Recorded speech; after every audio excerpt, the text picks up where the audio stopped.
नमस्कार, मैं हूं रिजवान अहमद सिद्दीकी। आप देखना शुरू कर चुके हैं सबकी खबर। आज हम आपको एक ऐसे गुनाह की खबर बताने वाले हैं। एक ऐसा गुनाह है जिसके वजह से टीकमगढ़ के पुलिस फोर्स में हड़कंप मचा हुआ है। एक नोटिस जारी हुआ है और ये नोटिस बहुत चर्चा में है। एक शब्द का इस्तेमाल जो है इस तरह से किसी अफसर को खटक जाएगा कि वो ऊल जलूल हरकत करने लगेंगे और इस तरह का नोटिस भी जारी करेंगे। इस बारे में हम आपको बताएंगे पूरी खबर, लेकिन इसका खुलासा करेंगे रविंद्र जैन साहब, जो एडिटर इन चीफ है सबकी खबर के। रविंद्र भाई, आपका बहुत बहुत स्वागत है। क्या है ये खबर, बताइए, हमारे दर्शकों से साझा कीजिए, और मुख्यमंत्री के नाम भी क्या संदेश है ये भी जरूर कहिएगा।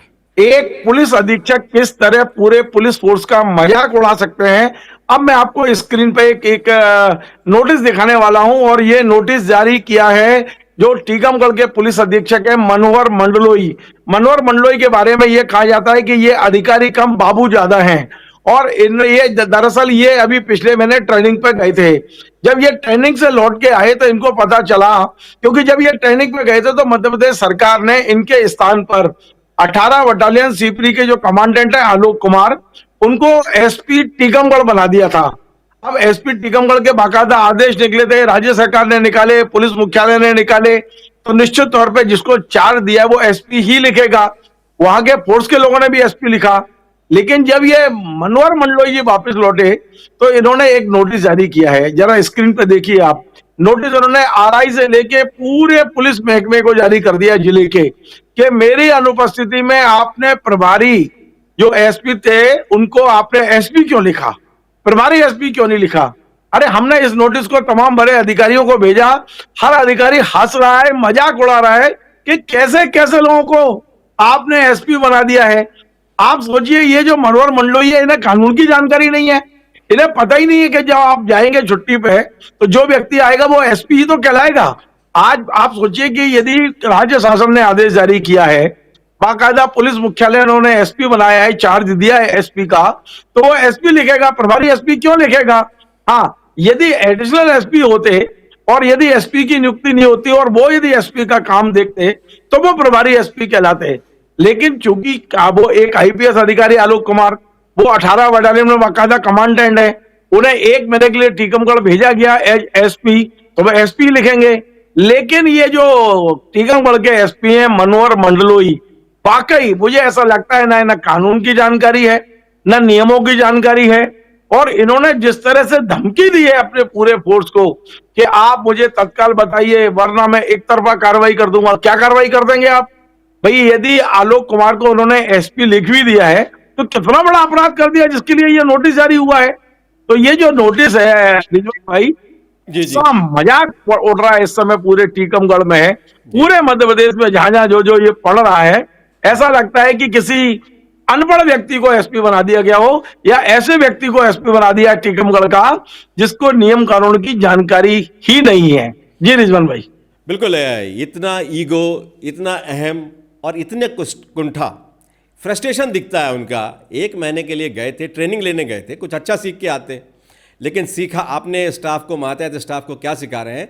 रविंद्र भाई, मेरी भी कुछ पुलिस अफसरों से बात हुई है जिन्होंने एसपी के तौर पर इसी तरह से, उनको भी कुछ समय के लिए, जब वहाँ के जो एसपी हैं किन्हीं कारणों से छुट्टी पर थे या अपने कार्य पर नहीं थे, तो उन्हें भी वहाँ जिम्मेदारी दी गई थी, और वो भी आईपीएस हैं, ये कहलाए। मैंने 2 अफसरों से इस तरह से बात की, वो वहाँ एसपी ही कहलाए, लेकिन न जाने इनको मनोहर मंडलोई जी को, दरअसल मैं रिजवान भाई आपको रोकता हूँ, रिजवान भाई हो गया जी, और किस तरह की बात कर रहे हैं जी, मैं आपको रोकता हूँ। दरअसल वहां जो मजाक उड़ रहा है वो भी मैं बता देता हूँ। इन्हें जो करना है करेंगे, मुझे कोई दिक्कत नहीं है।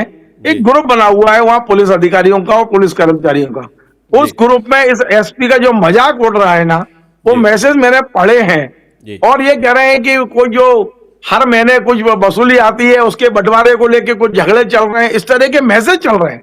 आप सोचिए, वो मैसेज किसी ने मुझे भेजे हैं ग्रुप में से ही निकाल के। तो पुलिस अधीक्षक जिसके पास कानून व्यवस्था की जिम्मेदारी है, वो कानून व्यवस्था के बजाय इस बात की लड़ाई लड़ रहा है कि मेरे छुट्टी पे जाने के बाद मेरी जगह जो कुर्सी पे बैठा था उसे आपने पुलिस अधीक्षक क्यों कहा, आपने उसे प्रभारी क्यों नहीं कहा। नोटिस जारी कर रहे हैं लिखित में। ये मैं अभी डीजी साहब को भेज रहा हूं अभी कुछ देर में, और मैं डीजी साहब से पूछूंगा कि ये ऐसे ऐसे लोग आपने एसपी बना दिए हैं।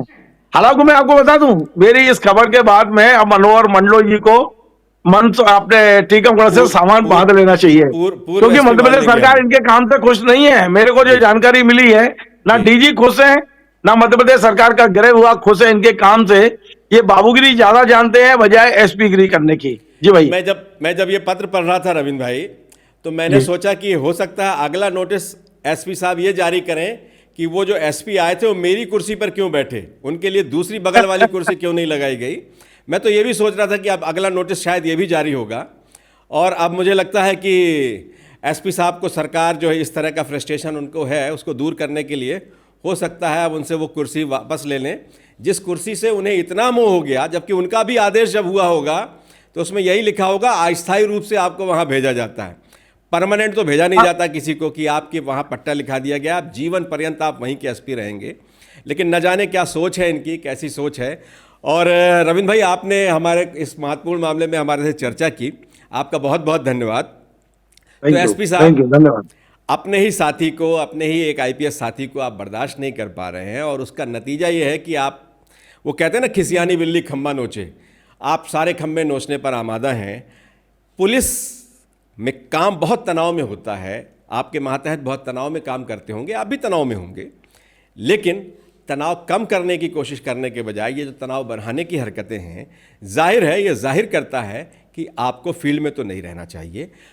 हमारे इस कार्यक्रम में बस इतना ही। अगर आपको ये हमारा कार्यक्रम अच्छा लगे तो इसे लाइक कीजिए, कमेंट कीजिए, शेयर कीजिए और आपसे आग्रह है हमारे चैनल को सब्सक्राइब अवश्य कीजिए। धन्यवाद। Join the next be the best, Bundelkhand का सबसे विशाल और आधुनिक विश्वविद्यालय ज्ञानवीर यूनिवर्सिटी। ये सिर्फ एक यूनिवर्सिटी नहीं, ये है आपके सपनों का लॉन्च पैड। यहाँ मिले आपको smart classrooms, modern campus, updated labs और एक्सपीरियंस्ड फैकल्टी। हर स्टूडेंट को मिलता है कॉन्फिडेंस, ग्रोथ और एक ब्राइट करियर का प्रॉमिस। नए सेशन के लिए एडमिशन ओपन है, तो इंतजार कैसा? आज ही कांटेक्ट कीजिए।